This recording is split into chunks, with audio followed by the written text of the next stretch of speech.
Hello बच्चों, welcome to my channel Sharda classes.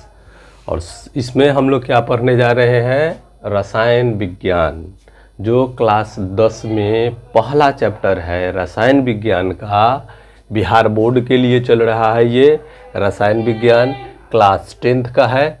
और रासायनिक अभिक्रिया एवं समीकरण, ये जो 2025 में बोर्ड का एग्ज़ाम देने वाले जो छात्र हैं उनके लिए बहुत उपयोगी है। इसको आप लोग ध्यान से पढ़िए, ठीक है। पहला पॉइंट क्या है? रासायनिक अभिक्रिया। रासायनिक अभिक्रिया होता क्या है? रासायनिक अभिक्रिया होता है एक तरह का रिएक्शन है। अभिक्रिया क्या है? रिएक्शन है।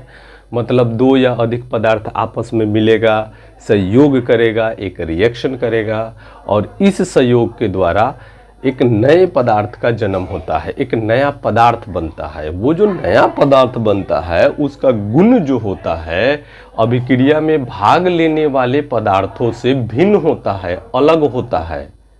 उसी को क्या कहते हैं? रासायनिक अभिक्रिया कहते हैं।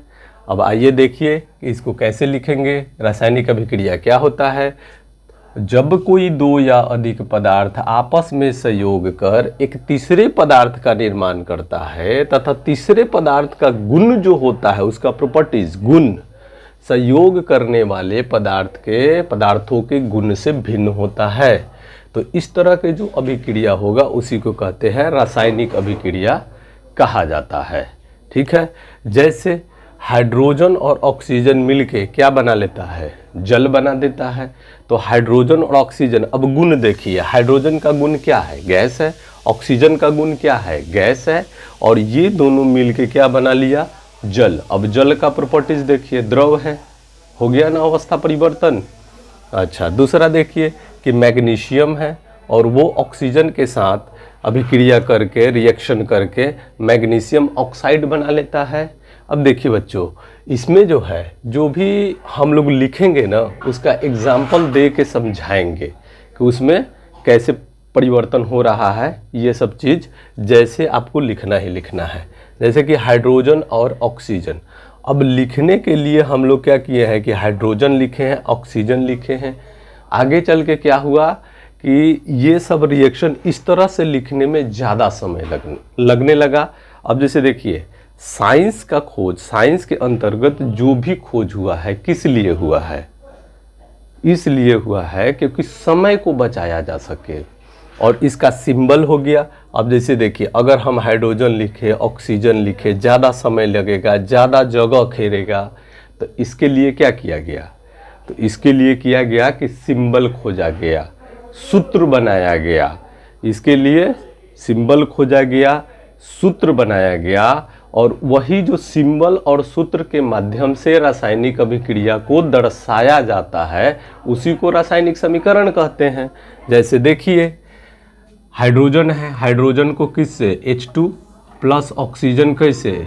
O2, और ये मिलके बना दिया आपका H2O। ये हो गया जल का सूत्र और ये हो गया हाइड्रोजन का सिंबल, ये हो गया ऑक्सीजन का सिंबल। उसी तरह देखिए, मैग्नीशियम है, मैग्नीशियम का सिंबल क्या है? Mg है, ऑक्सीजन O2 है और ये जो है ये क्या बनाएगा? MgO, मतलब मैग्नीशियम ऑक्साइड। ये हो गया मैग्नीशियम, ये हो गया ऑक्सीजन और ये दोनों मिलके क्या बना दिया? Magnesium oxide. अब बात आता है कि आखिर हम कैसे पहचानेंगे कि कोई चीज़ जो है उसमें रासायनिक अभिक्रिया हो रहा है? तो इसका पहचानने का तरीका क्या है? रासायनिक अभिक्रिया को पहचानने का तरीका, रासायनिक अभिक्रिया को पहचानने का तरीका क्या है? तो इसका 4 कंडीशन होता है। 4 कंडीशन को अगर हम याद रखते हैं तो रासायनिक अभिक्रिया में को पहचान सकते हैं कि हाँ, ये रिएक्शन जो है वो रासायनिक अभिक्रिया है। जैसे 4 कंडीशन क्या क्या है? नंबर 1 है अवस्था परिवर्तन। अवस्था में परिवर्तन हो जाएगा।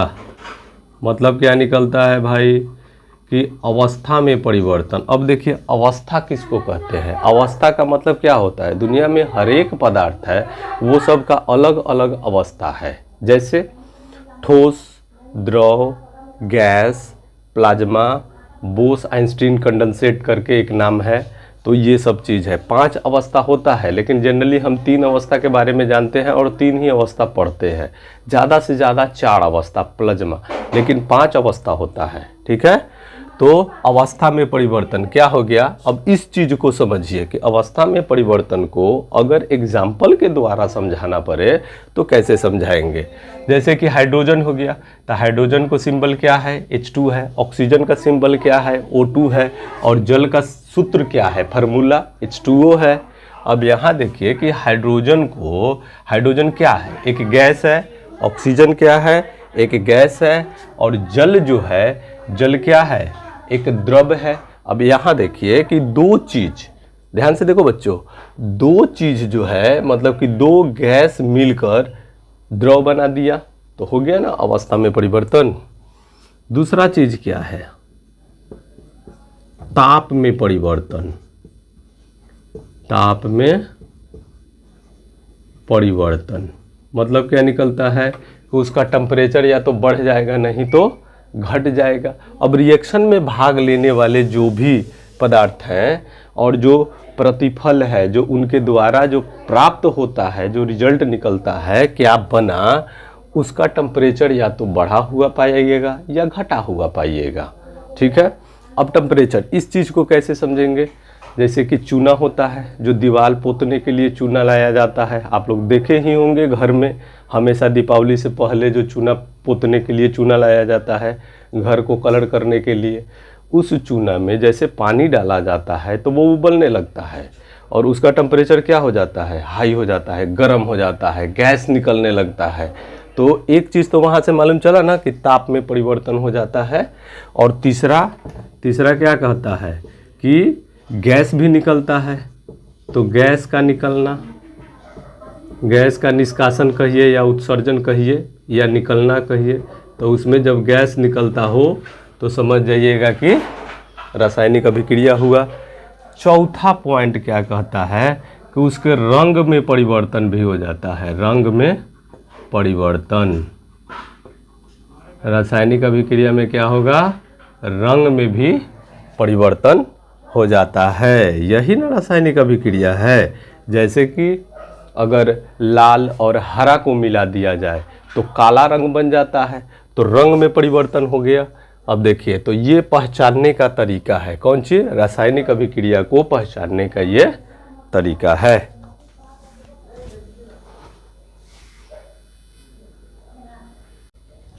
अब आगे देखिए, अगला टॉपिक देखा जाए। अगला आता है रासायनिक समीकरण। रासायनिक समीकरण क्या होता है और रासायनिक समीकरण को कैसे दर्शाएंगे, इस चीज़ के बारे में अब जानना है। तो रासायनिक समीकरण क्या होता है, जो रासायनिक अभिक्रिया में भाग लेने वाले पदार्थ हैं और जो बनते हैं, जो भाग लेने वाले पदार्थ हैं और जो बनते हैं, उनको संकेत और सूत्र के माध्यम से जो दर्शाया जाता है, लिखा जाता है, उसी को क्या कहते हैं, उसी को रासायनिक समीकरण कहते हैं। जैसे देखिए क्या लिखा हुआ है रासायनिक समीकरण, रासायनिक अभिक्रिया में भाग लेने वाले पदार्थों तथा बनने वाले पदार्थों को संकेत या सूत्र के द्वारा लिखा जाता है। और यही इसी को क्या कहते हैं, इसे ही रासायनिक समीकरण कहा जाता है। जैसे देखिए अभी हम लोग इसके जस्ट पहले ये दोनों एग्जाम्पल लिए थे, तो एग्जाम्पल अलग अलग नहीं लेंगे, क्योंकि अगर एक टाइप का एग्जाम्पल लिया जाए तो आपको एक बार याद कर लिए तो सब में एग्जाम्पल दे देंगे। जैसे देखिए हाइड्रोजन और ऑक्सीजन मिलके क्या बनाया, जल बनाया। मैग्नीशियम जो ऑक्सीजन मिलके क्या बनाया, मैग्नीशियम ऑक्साइड बनाया। तो हाइड्रोजन का सिंबल क्या है, सूत्र क्या है, तो H2 सिंबल प्लस ऑक्सीजन का O2 और ये मिल के बनाया जल। तो जल का सूत्र क्या है, H2O। तो ये याद रखेंगे, ये हाइड्रोजन है, ये ऑक्सीजन है और ऑक्सीजन मिल के दोनों जल बनाया। ठीक है, तो ये चीज़ जो है ये इसी को कहते हैं रासायनिक समीकरण। ठीक है, जो सिंबल के द्वारा यानी कि संकेत के द्वारा और सूत्र के माध्यम से लिखा हुआ हो, उसे क्या कहेंगे? रासायनिक समीकरण। अब मैग्नीशियम के लिए इसके पहले भी आप लोग देखे होंगे, Mg ऑक्सीजन के लिए O2 और ये दोनों मिल के बना लिया MgO, मैग्नीशियम ऑक्साइड। ठीक है, तो ये चीज़ रासायनिक समीकरण आप लोगों को समझ में आ गया। अब रासायनिक समीकरण क्यों लिखा जाता है? आखिर हम लोग तो हिंदी में भी लिख सकते हैं, हाइड्रोजन प्लस ऑक्सीजन जल। तो इसमें क्या होता है कि समय ज़्यादा लग जाता है, स्पेस ज़्यादा लेता है, और इससे बचने के लिए क्या किया जाता है कि उसको सिंबल के माध्यम से दर्शाया जाता है और सूत्र के माध्यम से दर्शाया जाता है। अब अगला टॉपिक देखा जाए। ठीक है बच्चों, यहाँ देखिए, संतुलित रासायनिक समीकरण का महत्व क्या है, उसका महत्व क्या है, क्यों हम लोग संतुलित करते हैं समीकरण? जो रासायनिक अभिक्रिया में जो समीकरण लिखा जाता है उसको संतुलित क्यों करते हैं, मतलब बैलेंस क्यों करते हैं, इस चीज़ को देखना है। उसका महत्व क्या है? तो इसका महत्व इसलिए है क्योंकि द्रव्यमान के संरक्षण का नियम, आप लोग देखिए, द्रव्यमान के संरक्षण का नियम क्या कहता है? यह नियम किसके द्वारा दिया गया था? लेबोजियर के द्वारा। किसके द्वारा? लेबोजियर के द्वारा दिया गया था। कब दिया गया था? तो 1774 में। किसके द्वारा दिया गया था? लेबोजियर के द्वारा दिया गया था। कब दिया गया था? 1774 ईस्वी में दिया गया था। उन्होंने बताया था कि किसी भी रासायनिक अभिक्रिया में द्रव्यमान का न तो निर्माण होता है और न ही विनाश होता है। कोई भी रासायनिक प्रतिक्रिया में जो द्रव्यमान होगा, लेफ्ट साइड में तीर से देखिए, तीर से LHS और RHS देखिए, तो यहाँ जो अभिकारक है और उधर क्या है? उत्पाद है। अभिकारक है, उधर क्या है? उत्पाद है। तो रासायनिक अभिक्रिया में जो भी भाग लेता है उसका द्रव्यमान जो होता है, जो उत्पाद होता है, उसके द्रव्यमान के बराबर होना चाहिए। ठीक है, इसीलिए इसको संतुलित किया जाता है। जैसे कि अगर देखा जाए यहाँ पे कि हम लोगों ने क्या लिया, जैसे मान लीजिए मैग्नीशियम लिए, ऑक्सीजन लिए, और ये बन गया मैग्नीशियम ऑक्साइड। अब इधर देखिए, इसको क्या कहते हैं? इधर के भाग को क्या कहते हैं? अभिकारक। क्या कहेंगे इसको? अभिकारक। इसको क्या कहेंगे? ये तो मैग्नीशियम ऑक्साइड है, तो ये तीर क्या कहता है? ये रिएक्शन करा रहा है और उसके बाद बना, तो ये उत्पाद है। क्या है ये? उत्पाद। तो दोनों तरफ जो भाग लेने वाले तत्व हैं उनके परमाणुओं की संख्या समान होना चाहिए। मतलब क्या निकलता है इसका कि अभिकारक में तत्वों के परमाणुओं की संख्या क्या होना चाहिए? उत्पाद में परमाणुओं की संख्या के बराबर होना चाहिए। इससे पॉइंट क्या निकलता है कि अभिकारक के रूप में उपस्थित तत्वों के परमाणु संख्या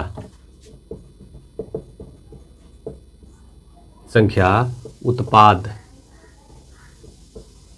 में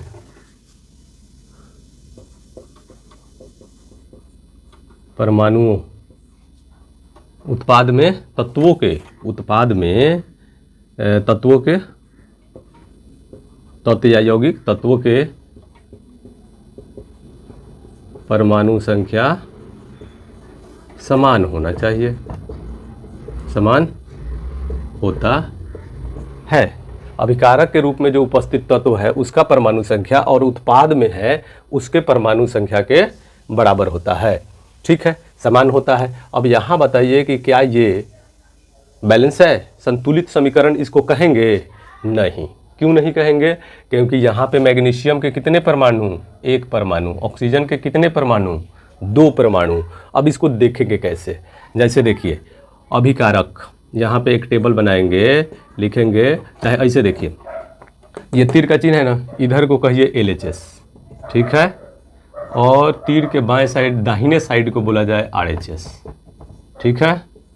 अब जो जो तत्व शामिल है उसके परमाणु संख्या को देखिए। तो यहाँ पे देखते हैं कि मैग्नीशियम है, क्या है? मैग्नीशियम है। तो मैग्नीशियम जो है LHS में कौ गो है? इसका परमाणु एगो है, ठीक है, 1 है। और राइट साइड में देखते हैं तो मैग्नीशियम कौगो है, एगो है। अब आ जाइए ऑक्सीजन के बारी आता है, तो ऑक्सीजन के कितने परमाणु LHS में है, तो 2 गो, और RHS में कितना है, एगो। अब बताइए क्या ये बैलेंस है, ये बैलेंस नहीं है। तो क्या करना होगा हमको, इसको बैलेंस करना होगा। बैलेंस करने के लिए क्या करेंगे, तो पहले RHS में ऑक्सीजन को 2 बनाएंगे, तो जैसे 2 बना दिए तो 2 हम मल्टीप्लाई कर दिए इधर, अब बन गया 2 MgO, ठीक है। मैग्नीशियम ऑक्साइड के 2 परमाणु मिल गया।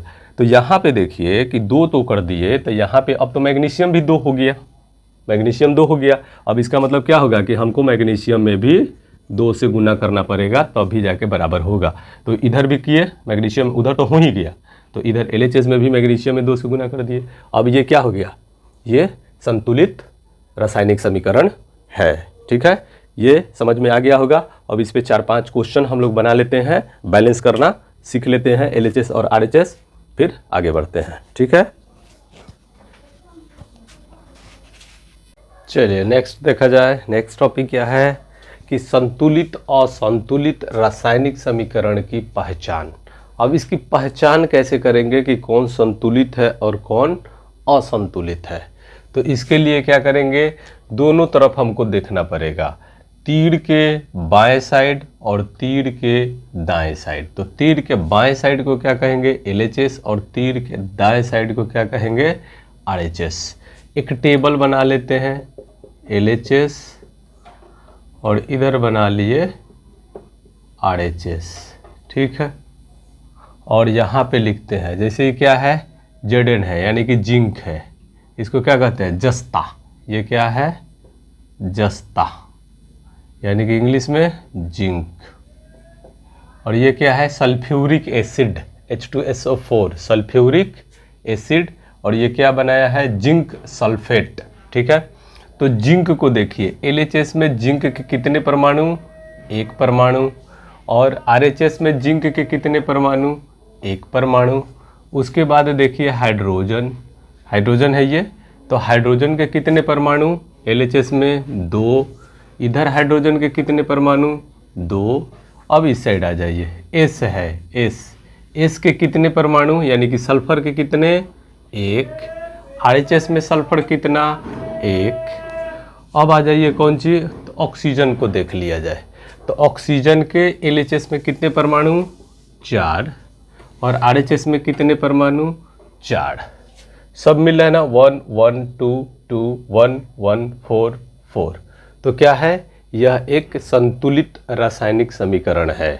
क्या लिख देंगे कि यह एक संतुलित रासायनिक समीकरण है। ये क्या है, संतुलित समीकरण है, संतुलित रासायनिक समीकरण है, ठीक है। अब ये तो समझ गए। अब इसी तरह से एक और एग्जाम्पल लेके देख लिया जाए। ये वाला, इसको नोट करना है तो नोट कीजिए, नहीं तो कुछ पार्ट मिटाएंगे। चाहे इधर हम लोग देख लें, जैसे कि दूसरा रिएक्शन अगर देखा जाए इसमें, तो अभी हम लोग क्या लिए थे, हाइड्रोजन और ऑक्सीजन, और ये मिलकर क्या बनाया था, जल बनाया था, ठीक है। तो इसका अगर हम लोग टेबल बनाते हैं, इसका टेबल इधर हम बना लेते हैं कि जैसे LHS ले लिए, ठीक है, RHS ले लिए, ठीक है। अब हम देखते हैं कि इसमें कौन कितना है। तो हाइड्रोजन देखिए, तो हाइड्रोजन के LHS में कितने परमाणु, 2 परमाणु, RHS में कितने परमाणु, 2 परमाणु। अब ऑक्सीजन देख लिया जाए, तो ऑक्सीजन के कितने परमाणु, LHS में 2 है और RHS में 1 है। अब बताइए कि ये टेबल तो हमने बनाया, तो यहाँ H कितना है, 2 2 बराबर है, ऑक्सीजन कितना, 2 1। तो क्या ये संतुलित है, ये संतुलित नहीं है। तो जब सब बराबर हो जाएगा तो उसके लिए लिखेंगे कि संतुलित रासायनिक समीकरण है, और जो बराबर नहीं होगा उसके लिए क्या करेंगे, लिखेंगे असंतुलित रासायनिक समीकरण है। तो क्या लिखेंगे इसमें, यह जो है, यह असंतुलित